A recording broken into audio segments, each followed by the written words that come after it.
வணக்கம் தமிழ் உறவுகளுக்கு. நீட் வினாத்தாள் வெளியானது. அதை தொடர்ந்து நீட் தேர்வு ரத்து செய்யப்பட்டது. அதற்காக மத்திய கல்வி அமைச்சர்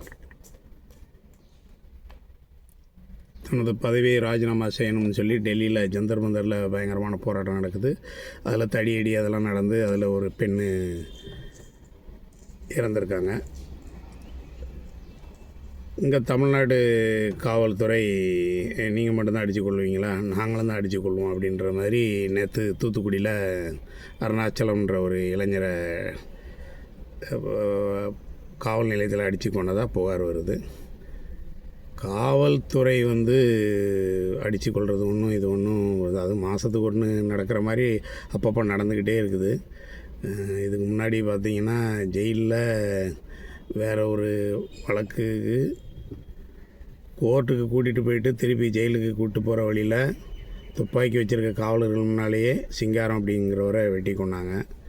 அப்புறம் அதே மாதிரி ஒரு வழக்கில் ஆஜர்படுத்திட்டு சென்ட்ரல் ஜெயிலுக்குள்ளே கூட்டிகிட்டு போகும்போது அங்கே கூலிப்படையினர் காவல்துறை முன்னாடி முத்துமனோ அப்படிங்கிற ஒரு சட்டக்கல்லூரி மாணவராக இருந்தவரை படுகொலை செஞ்சாங்க அடித்து.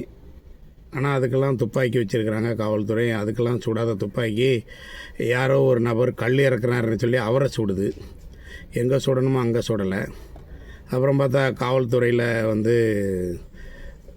அப்பா அம்மா 2 பேருமே கூலிப்படையை ஊக்கப்படுத்துகிற மாதிரி பையனை ஊக்கப்படுத்தி பொண்ணை லவ் பண்ண கவின் என்கிற ஒரு இளைஞரை படுகொலை செய்ய வைக்கிறாங்க. அதுக்கு அப்பாவும் அம்மாவும் தூண்டுகோலாக இருக்கிறாங்க. அதில் சரவணன் அப்படிங்கிற உதவி ஆய்வாளர் அவன்லாம் காவல்துறையில் எப்படி தான் இருக்கானே தெரில. இப்போ பார்த்தா கூலிப்படை நெட்வொர்க்கை தமிழ்நாடு முழுக்க அவர் தான் நிர்வாகம் பண்ணுறாருன்னு ஒரு செய்தி வருது. இது காவல்துறை தான் இதுக்கு தக்க நடவடிக்கை எடுக்கணும். இதற்கும் ஒரு சில சல்லிகள் போராட்டம் பண்ணுவானுங்க. அவன் நல்லவன், அவனை அந்த சுர்ஜித்தை அரெஸ்ட் பண்ணதோட சரி, அவங்க அப்பாவை அரெஸ்ட் பண்ணக்கூடாது, அம்மாவை அரெஸ்ட் பண்ணக்கூடாது அப்படின்னு சொல்லிட்டு பணத்தை வாங்கிக்கிட்டு நிற்பானுங்க. இது ஒரு பொழப்பு இவனுங்களுக்கு. ஏன்னா அந்த பொழப்போட்ட வேறு பொழப்பு கிடையாது. இது காவல்துறை மரணங்கள் சாத்தாங்குளத்துலேருந்தே நடந்துக்கிட்டு இருக்குது. ஜெயராஜ் பென்னிக்சன்கிற அப்பா பிள்ளையை அடித்து கொண்டுட்டு இன்னைய வரைக்கும் அதில் சம்மந்தப்பட்ட காவலர்கள் அனைவரும் தண்டனை அனுபவிச்சுக்கிட்டு இருக்கிறாங்க. அது ஒன்று தான் ஆறுதலான விஷயம். மற்றபடி இப்போ அஜித்ன்ற ஒரு தம்பியை மானாமதுரையில் அடித்து கொலை பண்ண பொய் கேஸு பெண்மணி கொடுத்ததுக்காக, அடுத்து பார்த்தா ஆகாஷுங்கிற ஒரு தம்பியை அடித்து கொண்டு கிட்டத்தட்ட ஒரு 100 நாளைக்கு மேலே ஒரு பாடியை வாங்க மாட்டேன்னு சொல்லி கடைசியில் கோர்ட்டு அதை அந்த பாடி அடக்கம் பண்ணணுன்னு சொல்லி பண்ணுறாங்க. இதெல்லாம் மக்களுக்கான நியாயம் எப்படி கிடைக்குன்னு தெரில. ஒரு கோர்ட்டு தான் சொல்லுது இவங்கெல்லாம் குற்றவாளின்னு சொல்லுது, சிபிசிஐடி சொல்லுது.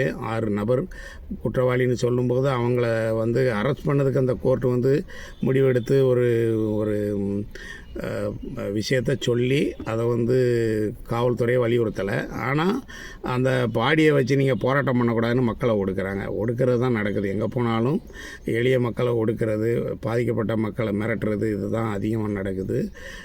காவல்துறை ஆட்சி மாறினாலும் காட்சி மாறலை. பழைய அரசுகள் ஆளும்போது தான் இதெல்லாம் தொடர்ந்துச்சுன்னு பார்த்தா இப்போதைய புதிய ஆட்சியிலையும் இது தொடருது. இதற்கு முதல்வர் தக்க நடவடிக்கைகளை எடுக்க வேண்டும்.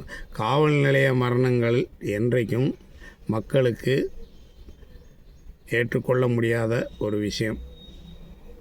அப்பாவி ஜனங்கள் அடித்து கொல்லப்படுவது தொடர்கதையாகி கொண்டே வருகிறது.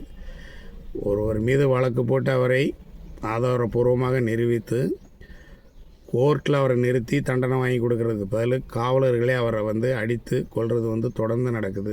கோயில்பட்டியில் வேன் ஓட்டுநர் ஒருத்தர் இதே மாதிரி தான் காவல்துறை எதிர்த்து பேசினதா அவரை அடித்து கொண்டாங்க.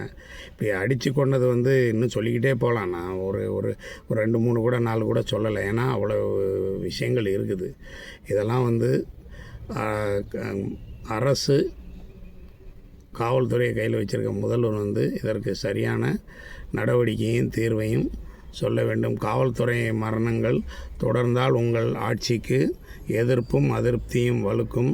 வருங்காலங்களில் உங்களுக்கான அரசு ஆதரவை மக்கள் விளக்குவார்கள். இதற்கு முன்னால் இருந்த ஆட்சியாளர்களைப் போன்று நீங்களும் மக்களால் வீழ்த்தப்படும் ஒரு சூழலை காவல்துறை உங்களுக்கு உருவாக்குகிறது என்பதை தாழ்மையுடன் பதிவு செய்கிறேன்.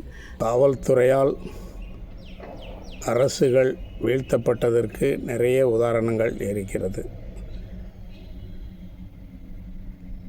கொடியன்குளம் பரமக்குடி, கொடியன்குளம் கலவரம், பரமக்குடி துப்பாக்கி சூடால் அதிமுக 2 முறை வீழ்த்தப்பட்டது. தாமிரபரணி மாஞ்சோலை தேயிலை தோட்ட தொழிலாளர்கள் போராட்டம் காரணமாக தாமிரபரணியில் அடித்து கொல்லப்பட்டவர்கள், காவல்துறையால் அடித்து கொல்லப்பட்டவர்களால் அன்றைய திமுக அரசு வீழ்த்தப்பட்டது. ஆகவே ஆளும் அரசு கவனத்தில் கொண்டு காவல்துறையை தங்களது கட்டுக்குள் வைத்து கொள்ளுங்கள். காவல்துறையை கட்டவிழ்த்து விடும்போது அவர்கள் இஷ்டத்திற்கு நடந்து மக்களுக்கு எதிராக செயல்படுகிறார்கள். ஆகவே முதல்வர் அவர்கள் காவல்துறையை தங்கள் கட்டுக்குள் வைத்து கொள்ள வேண்டும் என்பதை மிகவும் தாழ்மையுடன் கேட்டுக்கொள்கிறேன். நன்றி. செம்பூர் மாரிமுத்து குடும்பம், தூத்துக்குடியிலிருந்து. வணக்கம்.